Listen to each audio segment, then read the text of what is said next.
এক গ্রামে একজন খুব গরিব লোক থাকত। তার নাম ছিল ইয়াকুব। ইয়াকুব প্রতিদিন কাজ খুঁজত, কিন্তু অনেক সময় কাজ পেত না। তবুও সে কখনো নামাজ ছাড়ত না।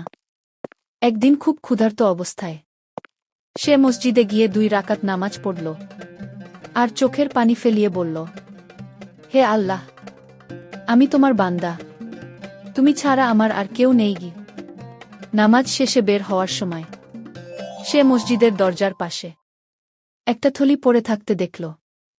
থলির ভেতরে ছিল অনেক টাকা। ইয়াকুব থমকে দাঁড়াল, মনে মনে ভাবল, আমি গরিব, কিন্তু হারাম খেতে পারি না কে। সে থলিটা মসজিদের ইমামের কাছে দিয়ে দিল। কিছুক্ষণ পর এক ধনী লোক এসে কান্নাকাটি করতে লাগল। তার টাকার থলি হারিয়ে গেছে।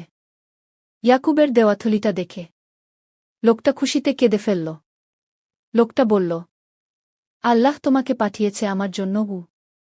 সে ইয়াকুবকে বড় অঙ্কের টাকা দিল, আর বলল, আজ থেকে তুমি আমার দোকানে কাজ করবে গি। সেই দিন থেকেই ইয়াকুবের দুঃখের দিন শেষ হল।